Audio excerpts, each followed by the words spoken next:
This channel does not promote any violent, harmful, or illegal activities. All content provided by this channel is meant for an educational purpose only. যে ঘটনা যে নক্কারজনক ঘটনা আরজি করে ঘটেছে প্রতিটা মুহূর্তে টিভি9 বাংলা সেই খবরের দিকে তাকিয়ে রয়েছে। কারণ এই ঘটনা কেন ঘটলো, যার সঙ্গে যে চিকিৎসক পড়ুয়ার সঙ্গে এই ঘটনা ঘটেছে তার পিছনে কে বা কারা রয়েছে, এই বিষয়গুলোর প্রতিটা মুহূর্তের খবর আমরা আপনাদের দিচ্ছি। আর শুরু থেকে আমরাই নন স্টপ কভারেজ করেছি, কিন্তু নাম আমরা বলতে পারছি না কারণ আইন আমাদেরকে আটকাচ্ছে। যে ঘটনা ঘটেছে গোটা শহরের লজ্জা, বাংলার মেয়ের সঙ্গে যা ঘটেছে তা আমার আপনার প্রত্যেকের কাছে লজ্জা। তাই টিভি9 বাংলা সেই চিকিৎসক পড়ুয়ার নাম রাখলো তিলোত্তমা।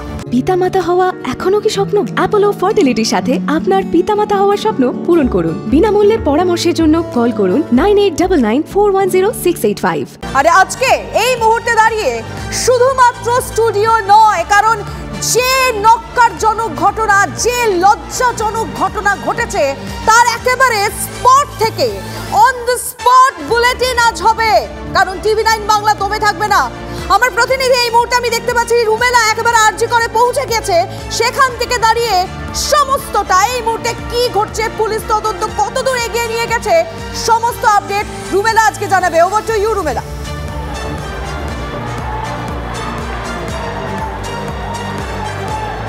Thank you Lima. আমাদের দেশ যাতে যাবে আমরা জয় হিন্দ করব। এই বাংলা নিজের মেয়েকে চাইবে, এ দেশে বেটি বাঁচবে, বেটি পড়বে, কিন্তু এই বাংলায় এই রাজ্যে এমন কিছু ঘটনা ঘটবে যা নিয়ে মোমবাতি মিছিল হবে, যা নিয়ে কর্মবিরতি হবে, যা নিয়ে সোচ্চার হবে সব মহল, কিন্তু সেই ঘটনা ঘটা নাই রাজ্যে নাই দেশে বন্ধ হবে। কি করেই বা বন্ধ হবে?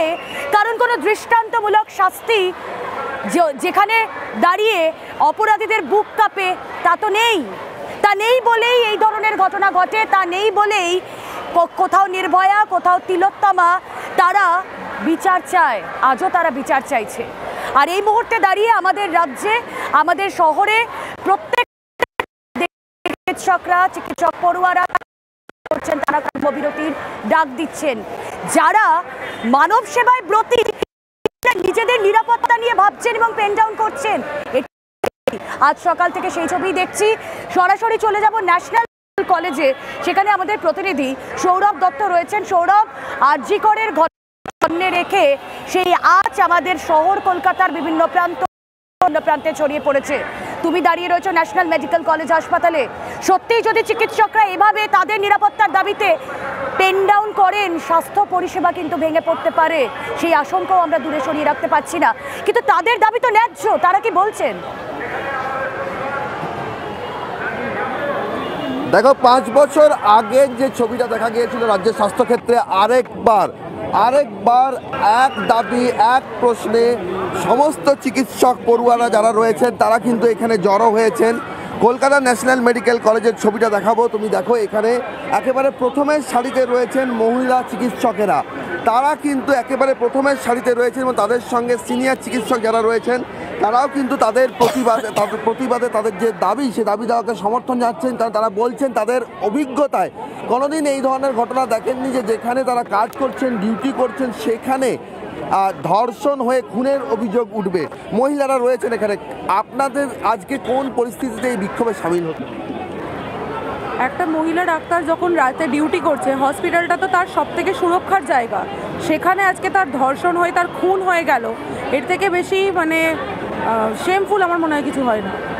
এইটুকু সিকিউরিটি যদি তুমি তোমার এমপ্লয়িকে না প্রোভাইড করতে পারো, আমরা সবাই গভর্নমেন্টের আন্ডারে কাজ করছি, এইটুকু বেসিক সিকিউরিটি আমরা যদি না পাই, যে আমরা যেখানে কাজ করছি ওখানে যদি সেফ না ফিল করতে পারি, তাহলে আমরা কি করে কাজ করব? এতগুলো প্রাণ বাঁচাচ্ছি, যে প্রাণ বাঁচাতে তার প্রাণ রক্ষাটা কেই বা করবে? তাহলে যদি আমরাই মরে যাই তাহলে আমাদের প্রাণ রক্ষার দায় কেউ নেবে না।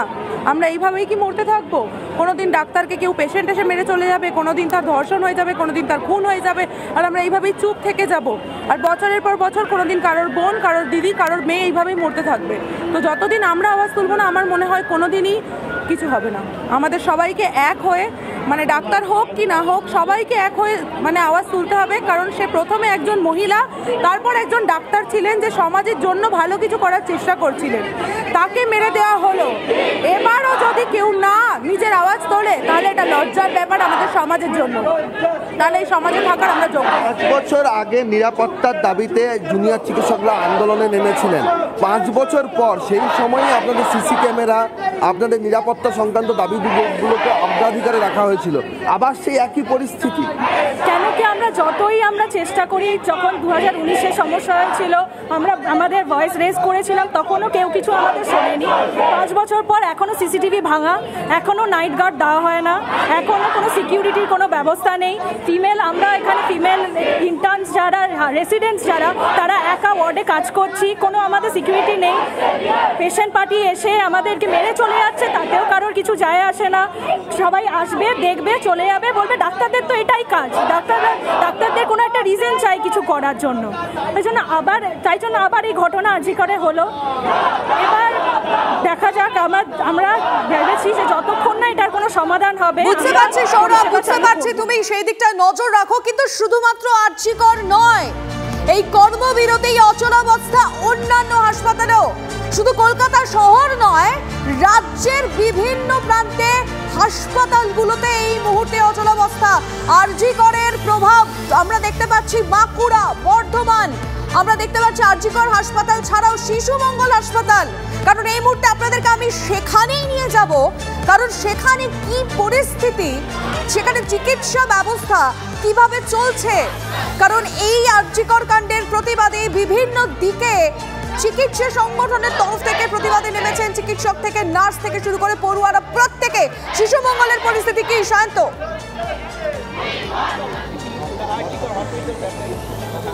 দেখো, শিশুমঙ্গল হাসপাতালে ওপিডি বন্ধ রাখা হয়েছে, কারণ তারা কিন্তু একটা বিষয় বলছে, তারা আরজি করে যে বর্বরচিত ঘটনা ঘটেছে তারই প্রতিবাদে আজকে ওপিডি বন্ধ রেখেছে, কিন্তু এমার্জেন্সি পরিষেবা চালু রেখেছে। তারা আজকে চিকিৎসক, পড়ুয়া থেকে চিকিৎসকরা তারা আজকে এই শিশুমঙ্গল হাসপাতালের সামনে থেকে দেশপ্রিয় পার্ক পর্যন্ত তারা মিছিল করেন, এবং তারা প্রত্যেকের হাতে ছিল এরকমই একটা করে প্ল্যাকার্ড অথবা ব্যানার, যেখানে লেখা রয়েছে doctor save life but who will save the doctor, বা উই ওয়ান্ট জাস্টিস। এই ধরনের এই স্লোগান নিয়ে তারা কিন্তু আজকে মিছিল করেছে। তাদের নিরাপত্তার দায়িত্ব কে নেবে?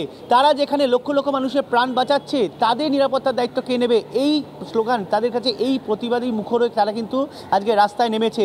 এইখানে যারা রয়েছেন, আমি সরাসরি তার কাছে চলে যাব। ওপিডি বন্ধ, এমার্জেন্সি পরিষেবা চালু রয়েছে, কিন্তু এই পরিষেবা বন্ধ রাখা বা এইটা কি সম্পূর্ণ আরজি কর কাণ্ডের প্রতিবাদে, কতটা প্রতিবাদের ভাষা আরও গর্জে উঠবে আগামী দিনে? আমি একটু আগেই আমার আরজি করের কিছু বন্ধু বান্ধবের সাথে কথা হয়েছে, এবং আমি যা জানতে পেরেছি যে আরজি করের আন্দোলন আরও তীব্র থেকে তীব্রতর হয়ে উঠছে, এবং তার সাথে আরও বাকি মেডিকেল কলেজরা ওখানে জয়েন করছে, এই আন্দোলনে একসাথে সম্মিলিত হচ্ছে, এবং আমরাও একই সাথে ওদের পাশে গিয়ে দাঁড়াবো, এবং ওদের যা দুঃখ আছে সেটা আমরা ভাগ করে নেব। এই ওপিডি পরিষেবা বন্ধ, এমার্জেন্সি পরিষেবা, এইটাকে আগামী দিনে এরকম থাকবে? আমরা চাইবো না যে এখানের রুগীরা কষ্ট পাক, সেই দায়িত্ববোধ আমাদের মধ্যে আছে, এবং সেই দায়িত্ববোধ আমাদের সমাজের প্রতি আছে। আমরা যথেষ্ট চেষ্টা করব যাতে এমার্জেন্সি পরিষেবা খোলা থাকে। তুমি শুনতে পেলে যে এমার্জেন্সি পরিষেবা চালু থাকবে, যাতে রোগীরা সমস্যায় না পড়ুক সেই দায় দায়িত্ব কিন্তু চিকিৎসকদের, কিন্তু চিকিৎসকদের প্রাণের দায় দায়িত্ব কাদের, সেই প্রশ্নই কিন্তু তারা তুলে ধরছেন, এবং সেই জন্যই তারা কিন্তু আজকে দেশপ্রিয় পার্ক পর্যন্ত মিছিল করেন, প্রতীকী মানববন্ধন করে তারা সামান্য অবরুদ্ধ করেন, কিন্তু তারা কিন্তু অবরুদ্ধ করে সাধারণ মানুষকে সমস্যায় ফেলা নয়, তারা একটা বিষয়ে বার্তা দিতে চেয়েছেন যে তাদের প্রাণের, তাদের যে আরজি কর যে কাণ্ড ঘটেছে সেটা যে আগামী দিন অন্যান্য সরকারি হাসপাতাল বা হাসপাতালে ঘটবে না, তার দায় দায়িত্ব কে নেবে, তার জন্য কিন্তু তারা নিরাপত্তার দাবি করছেন।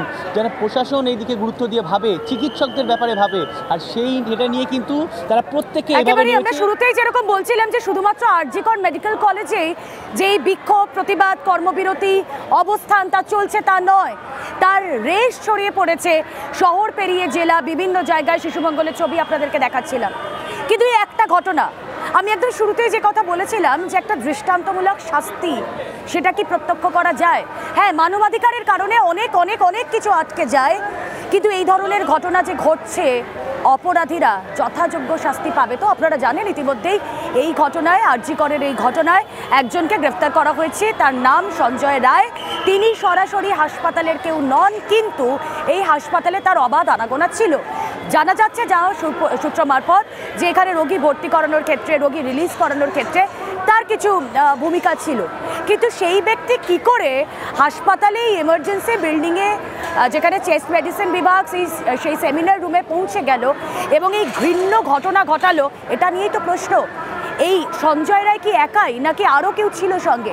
তদন্তে এখনো পর্যন্ত কি কি উঠে আসছে জানাবেন আমাদের প্রতিনিধি সুপ্রিয় গুহ রয়েছে। রুবেলা, দেখো, গতকালের এই ঘটনার পরেই কলকাতা পুলিশের তরফ থেকে স্পেশাল ইনভেস্টিগেশন টিম তৈরি করা হয়।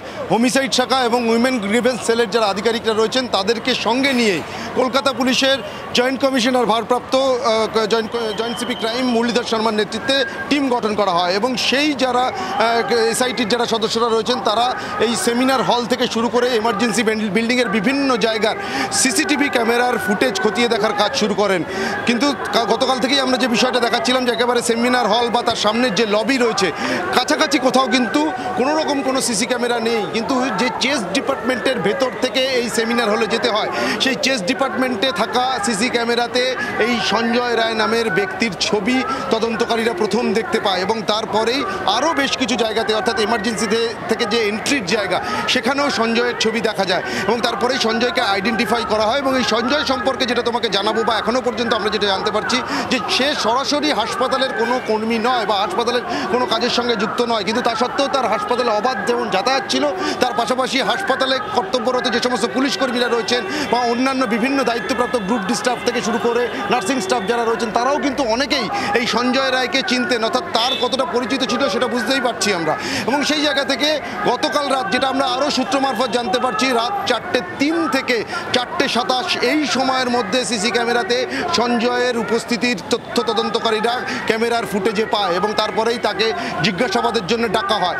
জিজ্ঞাসাবাদ চলাকালীনই ঘটনাস্থল থেকে, অর্থাৎ যে জায়গা থেকে ওই চিকিৎসা পড়ুয়া ছাত্রীর দেহ উদ্ধার হয়েছিল সেই সেমিনার হলের ভেতরে একটি ব্লুটুথ হেডফোনের একটা অংশ পাওয়া যায়, অর্থাৎ যে নেক ব্লুটুথ হেডফোন রয়েছে সেটা কোনোভাবে, যেটা তদন্তকারীরা মনে করছেন যে ধস্তাধস্তি বা টানার সময় ছিঁড়ে গিয়েছিল, সেই যে অংশ সেটা সঞ্জয়কে যখন জিজ্ঞাসাবাদ করছিলেন তদন্তকারীরা সেই সময় তার মোবাইল ফোনের সঙ্গে যখন কানেক্ট করা হয় তদন্তকারীরা স্পষ্ট হয়ে যান যে ওই ব্লুটুথ হেডফোনের যে অংশ তদন্তকারীরা ঘটনাস্থল থেকে পেয়েছে সেই অংশটা বা সেই ব্লুটুথ হেডফোনটি একদমই সেই সঞ্জয়কে নিয়ে আরো তথ্য জানানোর রয়েছে সুপ্রিয়। যে সঞ্জয় রায়কে নিয়ে এত রহস্য বাড়ছে, সেই সঞ্জয় রায় সম্পর্কে আরো তথ্য আমরা আমাদের TV9 বাংলার দর্শকদেরকে জানাতে চাই। তুমি প্লিজ সঙ্গে থাকো। হাসপাতালের সঙ্গে, অর্থাৎ আরজি করের সঙ্গে সরাসরি যুক্ত না হলেও কিন্তু আরজি কর হাসপাতালের আনাচে কানাচে ছিল তার অবাধ যাতায়াত। এক ডাক্তারি পড়ুয়ার কথায় এই সঞ্জয় রায় হাসপাতালের ওয়েলফেয়ারের কাজ করত। রোগী ভর্তিতে কোনো অসুবিধা বা অন্য কোনো সমস্যার সমাধান সে করে দিত। যে জায়গা থেকে গতকাল রাতে সঞ্জয়কে আটক করা হয় সেই প্ল্যাটিনাম জুবিলি বিল্ডিংয়ে কিভাবে ঢুকেছিল সঞ্জয়, সেই নিয়ে প্রশ্ন উঠছে। হাসপাতালের সঙ্গে সরাসরি যুক্ত না হয়েও কিভাবে ওই জায়গায় পৌঁছলো সঞ্জয়, দেখুন আমাদের প্রতিনিধির পাঠানো প্রতিবেদনের সমস্ত ডিটেল। কি কাজ করতো তিনি এখানে? মানে হেল্প করতো, লোককে বলতো যে কিছু কাজ করে দেবো, এই হিসাবেই কাজ করতো। হাসপাতালের অফিসিয়াল স্টাফ নয়, মানে নিজেকেই অ্যাপয়েন্ট করে এরকম একটা লোক ছিল যে এরকম কাজ। আমরা মানে ভালো করে এটা চিনতাম না। এই ব্যক্তিটাকে কখনো দেখেছেন, এই যে কালো টি শার্ট পরে যিনি? না, এটা কোনো প্রেমিসিসে ঘোরাফেরা করতে নাকি? না, এটা হতে পারে, কোনো স্টাফ বলছে, সবাই কিন্তু জানি না। আপনারা দেখেছেন কি, মানে আইডেন্টিফাই করতে পারছেন? না, দেখে থাকতে পারি, কিন্তু এখন দেখে চেনা লাগছে না। চেনা লাগছে না, লাগছে। অনেকে বলছেন